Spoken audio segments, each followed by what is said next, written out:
আসসালামু আলাইকুম। সবাই কেমন আছো? সবাই বলে আনন্দ করলে নাকি মন ভালো থাকে। আর আজকে আমার শরীরটা ভীষণ খারাপ, মাথা ব্যথা, ঘাড় ব্যথা, চোখ ব্যথা। তারপরও আমি অনেক ভালো আছি, কারণ আজকে আমার মনে অনেক আনন্দ আছে। আর এখানে দেখো আমার এক বান্ধবী বসে আছে। আমরা সব বান্ধবীরা একটা বান্ধবীর বাসায় চলে এসেছি। আর এখানে আমার ছেলে আর ছেলের শাশুড়ি চুপটি করে বসে আছে শুধু ওরা। আর আমি এখানে বসে বসে বান্ধবীর বাসাটা ঘুরে ঘুরে দেখছি। তো আজকে আমরা একটা পিকনিকের আয়োজন করেছি, আর সেটা রান্নাবান্না করার জন্য এই বান্ধবীর বাসায় চলে এসেছি। কারণ পিকনিক স্পটে করার চেষ্টা করেছিলাম, সেখানে অনেক ঝামেলা হয়ে যাবে, তাই ও বলছে আমার বাসায় তোমরা সবাই চলে এসো, এখান থেকে আমরা রান্না করে নিয়ে যাব। এই হচ্ছে আমার সেই বান্ধবী। তো সবাই মিলে সবার কাজে হেল্প করছে। আর এখানে দেখুন আমার এই ভাবি লেবু আর শশা কাটতে কাটতে ক্লান্ত হয়ে গিয়েছে। দেখুন ওর মুখটার অবস্থা, কী আর বলবো। যাই হোক, রান্নাবান্না শেষ করে অবশেষে আমরা নিয়ে এসেছি এখানে। আর আজকে ছিল বাচ্চাদের প্র্যাকটিক্যালের লাস্ট দিন। তো আমরা চেয়েছি বাচ্চাদের যেন এই স্মৃতিটা সবসময় মনে থাকে, ওদের মেমোরিতে যেন থেকে যায় যে হ্যাঁ আজকে আমাদের লাস্ট দিন, আমরা সবাই মিলে একসঙ্গে পিকনিক করতে পেরেছি, আমরা গার্ডিয়ানরা সবাই অনেক মজা করেছি। আমরা যেন প্রত্যেকের কথা মনে রাখতে পারি, বাচ্চারাও যেন ওরা একজন একজনকে মনে রাখতে পারে।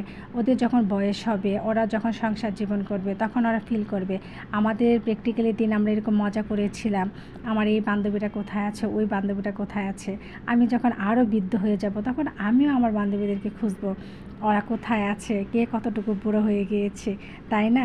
আমি চাই এই মেমোরিগুলো আমার মধ্যে রেখে দিকে, কারণ আমি স্মৃতিচরণ জিনিসটা খুবই পছন্দ করি, তাই আমি প্রত্যেকটা স্মৃতি ধরে রাখার চেষ্টা করছি। তো আমি চাই আমাদের বাচ্চারাও সেই স্মৃতিগুলি ধরে রাখো।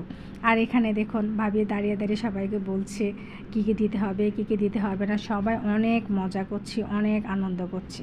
একসঙ্গে পিকনিক করলে কার না ভালো লাগে বলুন তো? আমার কাছে কিন্তু অনেক ভালো লাগে, মানে বলে বোঝাতে পারবো না। আর এখানে দেখুন উনি বসে বসে সবাইকে খাবার দাবার দিয়ে দিচ্ছে। অবশেষে আমিও খেতে বসে গিয়েছি, কারণ বাচ্চাদের পালা শেষ, এখন গার্ডিয়ানদের পালা। তো এখন বসে বসে গার্ডিয়ানরাও খেয়ে নিচ্ছে। খাবারটা যেমনই হোক, সবাই বাসায় ভালো মন্দ খায়, কিন্তু তারপরে এটার মধ্যে অন্যরকম একটা শান্তি, অন্যরকম একটা তৃপ্তি। সবাই মিলে একসঙ্গে আনন্দ করতে পেরেছি, হই হুল্লো করতে পেরেছি।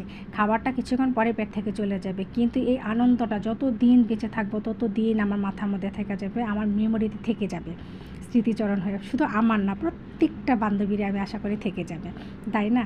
তো এখানে সবাই একসঙ্গে বসে বসে খাচ্ছি আর হই হুল্লোড় করছি, আনন্দ ফুর্তি করছি। আর আমার ভিডিওটা যদি কারোর কাছে ভালো লাগে, প্লিজ একটু সাবস্ক্রাইব করে লাইক করে দিবেন। আর এখানে দেখুন এই ভাবিও দাঁড়িয়ে আছে। অবশেষে আমার কোকের দায়িত্বটা পড়েছে, আমি সবাইকে একটা একটা করে কোক দিয়ে দিচ্ছি, যেন কারো একটাও কম না পড়ে, কারো যেন কমতি না থাকে, সবাই যেন ঠিকঠাকভাবে পেয়ে যায়, কেউ যেন একটা বেশি না পায়। বেশি পেলে আমি একটা বেশি পাবো, কারণ আমি সবাইকে একটা একটা করে দিয়ে দিচ্ছি, তাই না বলুন? আমার একটা পারিশ্রমিক আছে না? তো আমি সবাইকে হেঁটে হেঁটে একটা একটা করে কোকের বোতলটা হাতে হাতে দিয়ে দিচ্ছি, যেন সবাই ঠিকঠাকভাবে কোকটা পেয়ে যায়। তো সবাইকে দিয়ে দিয়েছি। আর সবাই আমাদের বাচ্চাদের জন্য দোয়া করবেন, ওরা যেন ভালো রেজাল্ট করতে পারে।